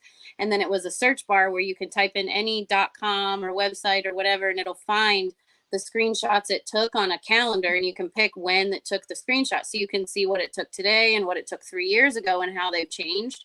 And it's a very good resource for that. I've used it for web development when we've accidentally deleted a website, like, oh my God. And then there it is. Like, that's a beautiful thing. But what's interesting about it is people are using it a lot to find data that they've scrubbed. And I don't think they realized we would know how to do that. So it's going down in searches. It's coming up. There was a whole Wayback something 911 where people were using it to research what happened to the 911 conspiracy and stuff, and now that's nowhere to be found either. So I would use it now while you can. Yeah. That's a very good resource. Urban, thanks for sending me that. It looks like you found the whole letter. You're the man. I am going to save this on an external USB drive, like right after we get done. On that, I would say, I'm old school in everything that I do, and I work with a lot of clients who are 50 and above. I would say print things. If you have the ability to print and it's not a super duper expense for you, because ink and paper and printers are expensive right now, but if you can, print the important documents. If you tell people about something 30 times a day and you show it to them on your phone, print it out, because when that EMP hits. Exactly. And no, I agree. I mean, even with the external USB drives, those are not safe from something like that. Well, guys, we're going to start kind of our winding down process. We're coming up on almost the 2-hour mark here. And actually I actually wanted to save this little part of this. Urban and I were having a discussion. Now, the one thing I want to say about the both of you that I really appreciate is I love how objective you take with your stances on certain things that are going right now. I think we need more of that. That's what I try to do. And I saw your post you made, Jen, where you caught some flack for being objective about certain things. And exactly. But no, I commend you both for that. That's what we need. I think a lot of people are getting really caught up and roped back into what I would call the extremes and illusions polarity. Dialectic. Yep. The extremes and illusions dialectic too, as well, and the dialectical assassination. And it's what you both are saying are absolutely right. You both are absolutely right in what you're saying. It's just a shame at this point. It seems like in our community we're no longer allowed to be objective anymore. we have to pick some kind of a side. Yeah, that's weird, right? I mean, the polarity aspect has never been good for anybody. We've always been very, very healthy. If it was, you believe that, I believe this, let's discuss and meet somewhere in between. And we're not going to mesh, but we'll be able to coexist. We can't even, I found out the other day, the post you're mentioning, I can't mention that person's name without somebody hating me. Yeah. Oh yeah. And while we're talking about that, Urban, I want to talk about your theory that you and I were talking about. And, which is, I think it's funny. I think a lot of us are starting to really entertain this. And I think, why it makes a world of sense, especially for me is, when I've been observing this for as long as I have, This is the way they work. This is the way the predator class works. The invisible college works. They like setting up honeypots. They like setting up deterrents. So, Urban, let's hear it, man. I am very interested for you to start talking about this, and let's see how it goes. Well, this is a it's obviously just a theory. However, there's a lot to this that let's say it's very interesting to examine because um, we have a lot of polarization right now. We have a lot of sides, and there's an element beyond it because I've never seen this type of reaction towards a certain person, a certain political person who was just in court. But and I'm not making an argument for or against the person. What I'm talking about is the social circumstances surrounding the person. It's very unnatural to see this type of behavior, this type of putting someone on a pedestal, and I think it's getting to a very dangerous precipice where I think I think this could all be considered programming. I think it's all one giant script or programming movie. People say the world's a stage. I think this is kind of what I'm bordering on. But I think this might all be by design, is what I'm trying to say. I think maybe this is set up for some reason. And I think all it would take is one little thing, one trigger for shit to hit the fan. Put it that way. I think we're very dangerously close to a boiling point, and I think it really boils down to the social circumstances right now. And I would be lying if I said I didn't believe it was happening by chance. And the one thing I'm going to tell you, with what you're saying, I'm definitely picking up with what you're putting down. And I completely agree with you, man. I think, just even kind of going back to what I just said, we live in a world where extremes and illusions are presented as reality. And when you have extremes and illusions presented as reality, albeit I think it's purposely done because it's a world stage, just as you were saying. We talked about how the CIA and Hollywood have that revolving door policy. They have been probably around about the same time they came they came up around the same time together. And I honestly feel, after observing the elite and the predator class for going on 16 years now, this is their game. This is their game. What would make more sense on the 5D chessboard? Everybody talks about 5D chess. My friend Joe calls it 5D pragmatism. Yeah. There's many different. Yeah, you resonated with that one. That's a good way to put it. I like 5D. You need special eyes. You need special eyes to understand this. Let me just add this really quickly because it just came to me. I don't want to forget it. Absolutely, right, man. Yeah. It's not. It has nothing, absolutely nothing, in my opinion, to do with the person or the political aspect of the person. What's dangerous about this is that people don't realize. They don't realize what they're doing. They don't understand. Like, for instance, it takes somebody, and this is unfortunate, but it takes us, the three of us, people who are relaxed, people who are objective, people who don't mind to consider the other option. It takes special set of eyes to be able to discuss this problem. And the fact that people don't realize what I just said all the way, not anyone in particular, but the fact that I am even having to explain this is dangerous. That is what the boiling point I'm referring to. It's dangerous that people have become so blind to how little they're in control of themselves. Yes. Yeah, and I'm with you. And you want to know what's very interesting, and when we talked about this too, and Jen, you might resonate with this also. So this individual, the specific, a lot of the people who follow this individual would be in the what I would call religious camp, and they are committing idolatry with what they are doing. with him. And this is the freaking the ironic part of it that I find insanely ironic is that, you know, a lot of people in that camp are against idolatry, but here we are. Yeah. And they have at least in this case, I don't know if it's something that they've subconsciously deemed acceptable at this point because of the situation at hand, or we have some very powerful magic going on, Yeah. which I do think that, you know, one thing I've seen quite a bit of is the answer always seems to lie somewhere in the middle. When it comes to this kind of stuff, I think it could be a combination of both, and I think there could be a synergistic effect. I've never seen so many people give their power away to external saviors than I do nowadays. I think Yeah. it's like Yeah. it's almost as if, you know, and you're right, it can't, especially with what we've spoken about.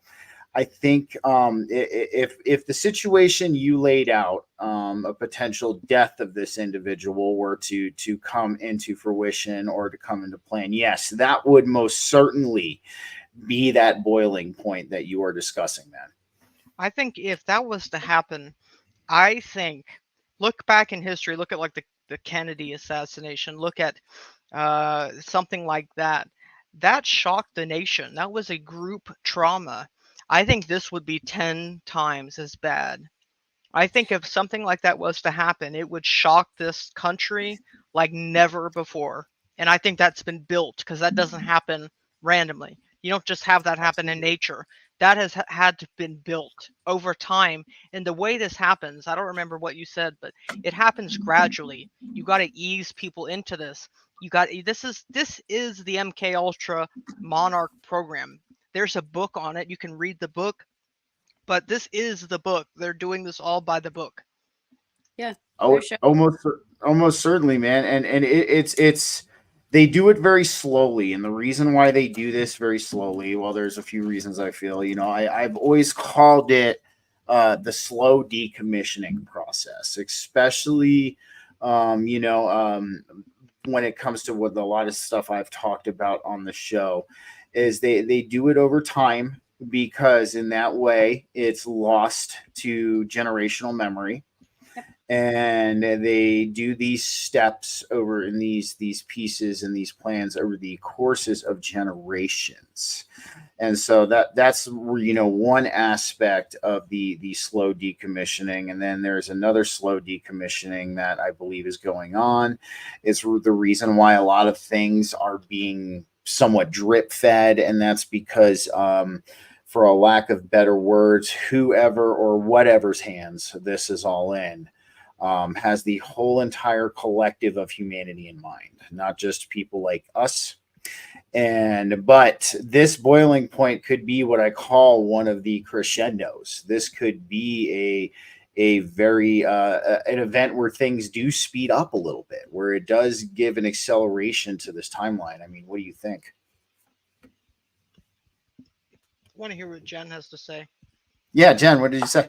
What do you think? Yeah, no, geez, you guys are both pointing to the correct things. I think this is such a hot topic. And when we talked about the JFK situation, look at the traumatic effect that the people remember. I know that if I ask people, do you remember anything about the JFK? They get an overwhelming, I remember where I was. Oh, it was awful, traumatic response. Like, they lived this traumatic situation for days when the whole country mourned that whole scenario. And so it was very new to have TV and all that kind of stuff publishing all these things at that time. Imagine what it's going to be like if a, you know, like now with a tragedy that hits that's worldwide, you know, COVID hit, we have the internet. People are talking about that kind of thing. It's going to be 1,000 times worse if something were to, you know, come to fruition that we don't want to happen. And I think those types of situations are what we need to if each individual person who's listening to this realizes that we can possibly be triggered by things that we probably shouldn't be triggered by, that we need to keep track of ourselves and realize that we only have so many fucks to give. And if we're going to give them out, we're only going to give them out for important purposes. We're not going to trigger off for every situation. because I'm a very political person, right? And I love politics. But I looked back at, I guess it's about a year ago now when RFK Jr. was running, and they were not giving him. They don't give him any coverage. They would not give him political coverage. They wouldn't give him interviews. They wouldn't talk about anything. He had a huge following a year ago, and they wouldn't give him any coverage.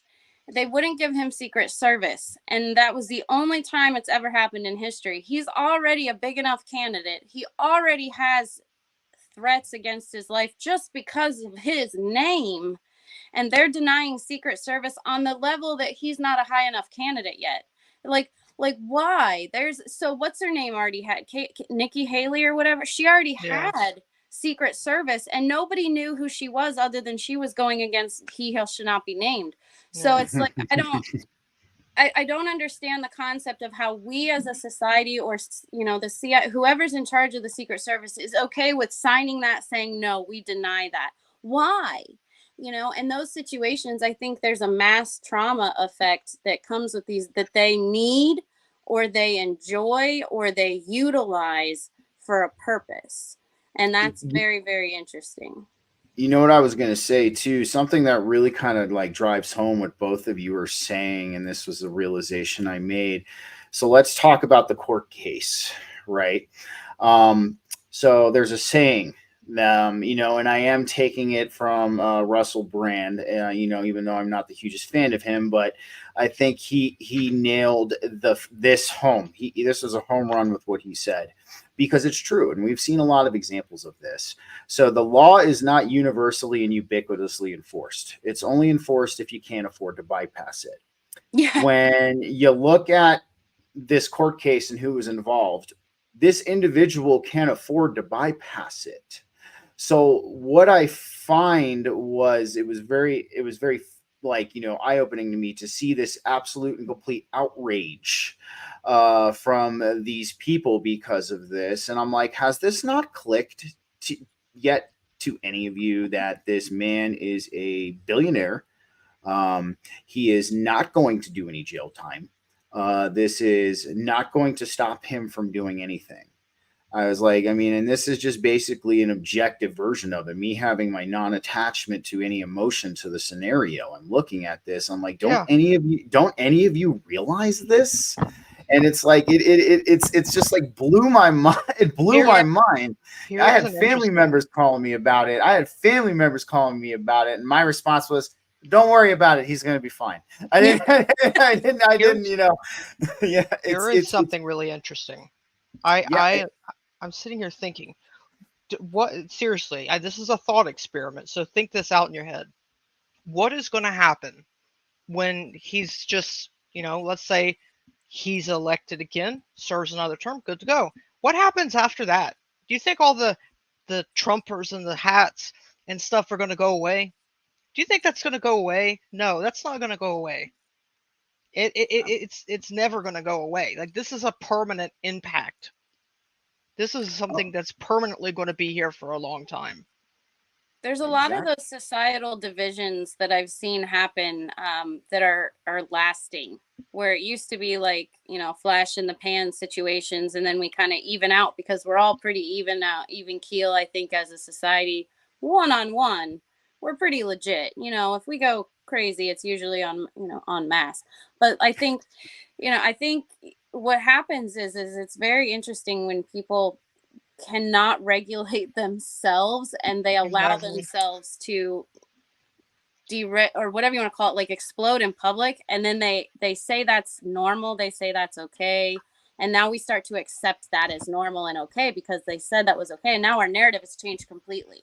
So we're completely resetting whatever you call, what is that, the bell curve or the moral compass or something, where every time someone stupid in politics says something stupid and we tend to believe it, we're resetting that moral compass, and we've got nothing anymore. And it's like, can we just get back to reality? Because in reality, we wouldn't have Mitch McConnell because he's like 175 years old. He shouldn't be running anything. So like, it's interesting that politically we don't have real people making real decisions. We have like the check the box actors. Yeah. Exactly. And the one thing I'm going to say too, even entertaining the consensual narrative, I feel that the vast majority of the consensual population of the U.S. has forgotten how the government works because, Or they don't the know. or they don't know, or I'm being serious because We were everybody taught. is well, everybody's up in arms about who's going to be sitting in the figurehead seat, but we have people. I'm just entertaining the consensual reality here, Yeah, no one but we thinks have afterwards. yeah, we have people in Congress who have been there for 50, 60 years that are when we look at the legislative branch, they are truly the trump card in this all. So I'm looking at all of these people getting up in arms about who's sitting in the figurehead seat. And I'm like, if and I'm even entertaining your consensual narrative here. If you want real change, why the fuck aren't you talking about Congress term limits? Why are Yeah. you not like doing things like this? Because and this is just the observations I've made Yeah. through all of this. I'm like, has the American public just forgotten? They don't you know they're not thinking ahead. Like, I'm not trying to be disrespectful, but nobody no, you're has not. thought No, yeah. what happens after this person is done. Like, okay, they serve again or they don't. What happens? It's like nobody has even considered what is going to happen after this. Nobody's thinking ahead. They're so caught up right now. They're hypnotized almost. Hypnotized, that's exactly the word I was trying to picture, because it's Go on. almost like there's a wall of discussion where it's like, as soon as he gets in, the world is going to go back to great. And then they can't figure out that it's not actually, like, there's nothing on the other side of like tomorrow, like what's going to happen November 5th when half of the country is super PO'd, like Yeah. it's not going to be good either way, because one side of the country is going to, and actually, I think we're a pretty even split for 33%, because there's a lot of people that like the other candidate. And I don't know. I just feel like people are not thinking in real terms of, and Emmapreneur and all those people talk about how we need to get off of the voting system in general. And I kind of understand that, but, and I get the idea that we need to step out of the system. We totally need to step out of the system, but we can't step out of the system and let the old boys club, which there's a lot of them, still vote. We have to have a new system if we step out. Otherwise, we're all gonna step away, and then they're gonna say, "Oh, so and so got 50,000 votes. He's the winner." That's not gonna. I'm with you. I'm with you. It's even crazier because just based on what you were saying is like everybody, and when this is done properly, it's not a bad thing. But right now, everybody is stuck in the here and now. Now there's two different ways to be stuck in the eternal present or the here and now. You can do it in the spiritual context, or you can do it in this context that these people are doing. And this, in my opinion, is the negative polarity of this aspect. And you're looking at it. I mean, you have to be able to have the foresight when you're dealing with these very intensely emotional and intensely emotionally riveting situations to look at the repercussions of these decisions at least a good 5-10 years down the road. And what we have I guess people have started to dawn, like you were saying, this hypnosis. It's almost as if like that all they're caring about is the next 4 years. Fuck the next 10, Yes. the next 20, Yes. the next 30, fuck all that. We just care about the next 4 years. We just want that to be okay. Yeah, I'm And more it's like, my grandchildren. I'm not really like, the next 4 years is great and all, but like our world needs to survive another 10, 50, 60, 100 years would be great. That comes from trauma. I am convinced that is a trauma response. Being only short window of time, it happens when you are struggling to survive. most certainly, man. And it's like it's I think really, and this is my opinion. I want to ask you two a question. Have you noticed like the huge lack in campaigning this election season? Yeah, that's You true. noticed that, They right? don't have to, because they know they're gonna buy the card they want. I mean, I'm potentially so I'm system from when it was corrupted. Have we? I mean, have we changed anything? Have we gone and looked at why the machines were online in general? So I feel like if we haven't changed that aspect, there's a huge amount of the country that's like, well, what does my vote matter? They're going to change it anyway. So they don't have to campaign this year. That's a very. I've also been hearing, I'm with you on that theory. I think that makes a whole lot of fucking sense. I've also been hearing it's because people think there's not going to be an election. That's also something else that's been kind of being thrown into the collective sphere as far as like that. I was actually on a podcast where this was brought up. And this lady, Laura Ann, brought it up to me. She goes, "You notice how there hasn't barely been any campaigning this year?" And I looked at her and I was like, "You are absolutely right. There's been very few campaign ads, very few campaigning, very few of everything." Wow, So I didn't even think about the ads. Yeah, they're Yeah. not on the radio. Yep. So I think we're gonna wind it down and leave it on this note, guys. Guys, keep an open mind with everything. Be as objective as possible when Don't be you're afraid to looking. be wrong. Yes. Absolutely. And this is why I like you two, man. And this is why I think we've all vibed very well, is you two are very objective. That's what I appreciate. You're not tied into really any true biases or anything like that, as far as we're talking about the polarized consensual reality. And that is why you guys have my eternal respect from here on out, for sure. And we need more people like this around, guys. But like I said, use discernment with everything, guys. What you see on TV, what you see on the internet, you might not be real. You have to consider this at this point in time. This is the playing field we're at. Alrighty, you two.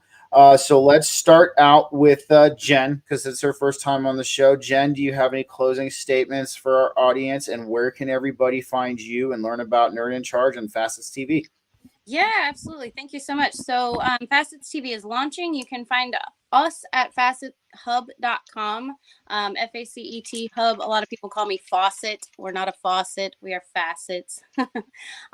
So that is developing, and Urban is helping with that. So that should be launching here soon. But you can just find me at Nerd in Charge and message me. I'd love about any of this stuff. And if you had a wake up moment with the checklist or gate or any of that other kind of thing, we do a lot with telling your story, and we don't do the publication of that. We help you get ready to tell your story on great podcasts like this, and other ones. And so I would just love to connect with anybody who has any questions about that or memories. There's a lot of topics that I have lists on that I'm trying to connect some dots on. So if you've got random memories, I probably have a list for it. So I'd love to connect with you. The only other thing I want to say is think for yourself. Like you guys both said, it's very important to hear what you hear, research, read, whatever, but then think for yourself. Thank you so much. I appreciate both of you. Absolutely. Anytime. You both are always welcome on BG Cast. And Urban, let's talk about where we can find you in your massive library, man. You're doing such a huge service for everybody. I really appreciate it, man. Yeah, if you could, you can post. I'll send it to you, or I'll post my bio link. And my Twitter handle right there is in my name, official Urbanus. So you can head over there. I have my bio link there. It's bio.link/official urban. It's all one. There's no other characters. Official urban. That's where all my resources are. It's all free. It's going to be free. I'm not planning to charge anything for it. It's just whatever I collect and put in there. But I have a lot of free resources. That a lot of the other stuff's from DM Hutchins, which we'll have to give him a plug sometime. But yeah, that's it. I don't really have much other to say. I think we covered a lot of ground here tonight. I think we talked about some interesting stuff.